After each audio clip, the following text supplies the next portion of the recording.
Assalamualaikum warahmatullahi wabarakatuh. Baik saudara-saudara sekalian, sahabat-sahabat yang budiman, saya Dr. Januri SPD SHMH pada kali ini akan menyampaikan tentang proses hukum kasus hukum pidana umum. Kasus hukum atau kasus pidana umum itu bermula dari laporan.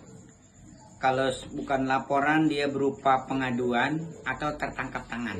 Kalau pidana umum itu, setelah ada laporan atau pengaduan tertangkap itu, lalu oleh pihak yang berwenang, baik polisi atau kejaksaan, itu dilakukan penyelidikan.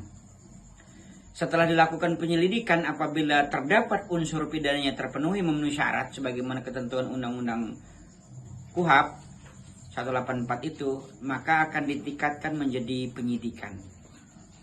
Setelah selesai penyidikan, lalu dia dinyatakan lengkap P21, lalu akan dilakukan penuntutan.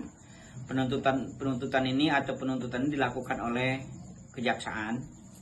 Lalu kalau memang ketika ditetapkan menjadi tersangka atau penyitaan dan lain sebagainya itu terduga terpidana, itu boleh melakukan pra peradilan.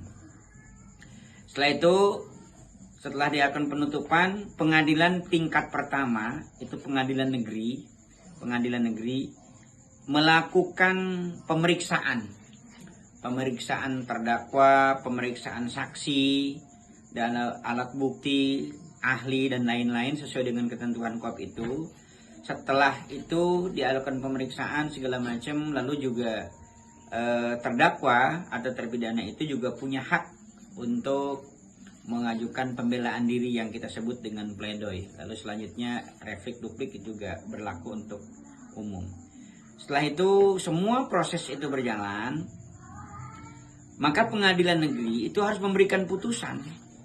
Putusan itu ya namanya putusan, apakah dia terbukti secara sah meyakinkan melakukan tindak pidana atau tidak. Kalau dia terbukti melakukan tindak pidana hukum pidana, ya dia dipidana sebagaimana ketentuan yang undang-undang yang berlaku gitu kan. Nah, ketika sudah dilakukan putusan, apakah dia terbukti atau tidak? Kalau terbukti, maka terdakwa memiliki hak untuk melakukan upaya hukum. Upaya hukum itu berupa banding atau kasasi dan upaya hukum luar biasa, namanya peninjauan kembali atau PK. Nah, setelah semua proses upaya hukum itu selesai, ya ingkrah putusannya. Nah, setelah ingkrah itulah maka dia menjalani putusan pengadilan itu sesuai dengan putusan, dipotong selama masa tahanan. Nah, itulah proses hukum yang harus dijalani pada kasus pidana umum.